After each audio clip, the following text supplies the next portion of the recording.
আসসালামু আলাইকুম, আমি নাইম দক্ষিণ কোরিয়া থেকে। দর্শক, এই মুহূর্তে বাংলাদেশের সর্বশেষ আপডেট কি, একটা অন্ধকার কালো রাত আবারও পাড়ি দিতে হবে। আর সর্বশেষ আপডেট আমরা যা দেখছি আজকে, সমর্থিত এবং অসমর্থিত।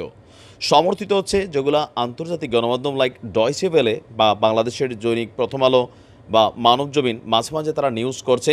এর পাশাপাশি আল জাজিরা সহ শুরু করে আপনার অনেকগুলো আন্তর্জাতিক গণমাধ্যম নিউজ করছে। তো আমরা সর্বশেষ একটু আপডেটটা দিচ্ছি যে মানে সোশ্যাল মিডিয়াতে পাওয়া পিনাকি ভট্টাচার্য তার পেজে তিনি একটা নিউজ দিয়েছেন যে লালবাগে র্যাবের যে অফিস আছে সেখানে আগুন জ্বালিয়ে দিয়েছে আপনার আন্দোলনকারীরা। আর দৈনিক মানবজমিন, আমি এই নিউজটা করার একটু আগে সর্বশেষ যে আপডেট পেলাম, ঢাকার ভেতরে আজকে আন্দোলনে শহীদ হয়েছে 34 জন, ঢাকার বাইরে 9 জন, হয়তোবা সংখ্যাটা আরও বেশি। গত 3 দিনের ক্যালকুলেশন যদি আমরা করি 100 ছাড়িয়ে গেছে এই লাশের সংখ্যা। আপনি যদি দেখেন এই 100-র মধ্যে পুলিশ আছে, সাধারণ ছাত্রছাত্রী আছে, আছে র্যাবের সদস্য, আরও হয়তোবা নাম না জানা অনেক মানুষ। কিন্তু সকলের মধ্যে একটা কমন জিনিস আছে, এটা কোনটা জানেন? এরা প্রত্যেকেই গরিব ঘরের সন্তান। যে কনস্টেবলগুলা উপরের অর্ডারের এসপি সাহেবের অথবা ওসি সাহেবের অথবা এর উপরে যারা আছেন তাদের ফোনের অর্ডারে রাজপথে লাঠি নিয়ে নেমে গেছেন, বন্দুকের গুলি ব্যবহার করছেন। আজকে আপনার লাশ পড়ে আছে রাস্তায়, আপনার কোনো পুলিশ আপনাকে বাঁচাতে আসে নাই, আপনার লাশটা পর্যন্ত নিয়ে যাওয়ার সাহস করে নেয়, ফালাই দিয়ে গেছে। আপনি ভাবতে পারেন যে কী এক অদ্ভুত দৃশ্য। আবার আমাদের পুলিশরা এমন বর্বরতা দেখিয়েছে যেটা 1971 সালে পাক হানাদার বাহিনী দেখিয়েছে।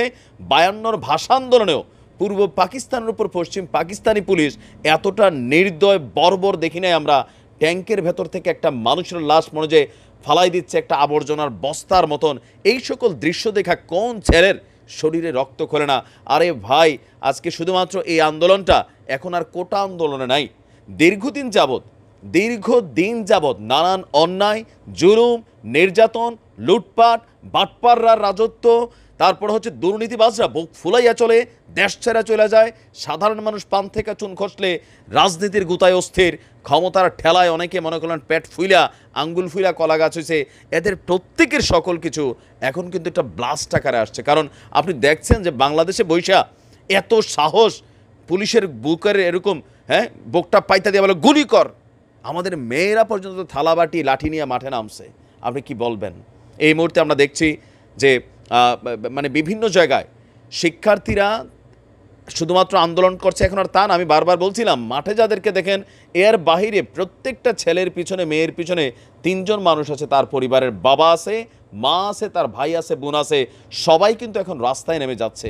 এখন আর ওই যে বিএনপি জামাত এগুলা বইলা এইসব কথাবার্তা রাজনৈতিক নেতাদের মানে এদের মুখে লজ্জা থাকা উচিত যে কথায় কথায় এইসব বলতে বলতে রাজাকার বানাই দিয়া সবাইরে প্রধানমন্ত্রী একটা পুরো দেশে আউলাই ফেলছেন। এখন তো এখন ঠেলা সামলান।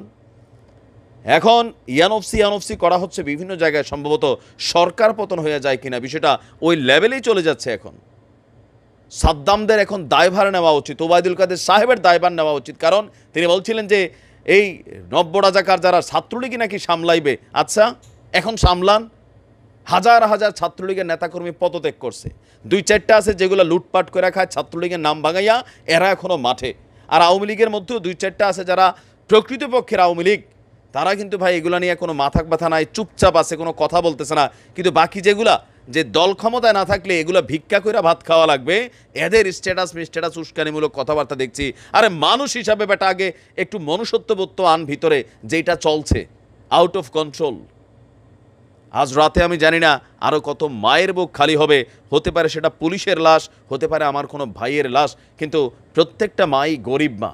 ও ডিসিএসপির আর মা না ভাই, পেটের দায়ে চাকরি করতে গেছো। একজন পুলিশেরও মানে মাথায় রাখা উচিত, জনগণের ট্যাক্সের টাকায় তোমার বেতন চলে, তোমার সংসার চলে, চাকর তুমি যখন মালিক সাজতে গেছো, গুন্ডামি দেখাইতে আসো আন্দোলনের ভিতরে, তো ভাই তোমার পরিণতি এমনই হবে। দীর্ঘদিনের ক্ষোভ মানুষের এগুলা বুঝতে শিখেন। আমরা কথা বলতে গেলে আমারও কত রাজাকার বানানো হয়েছে, জামাত শিবির বানাই আমার বাড়িতে পুলিশ পাঠানো হয়েছে, সেগুলোকে আমি জানি। এখনও সময় আছে, দেখা যাক কোন দিকে যায় সকাল পর্যন্ত। আল্লাহ ভালো রাখুক প্রিয় দেশকে, প্রিয় দেশের মানুষগুলোকে। আসসালামু আলাইকুম।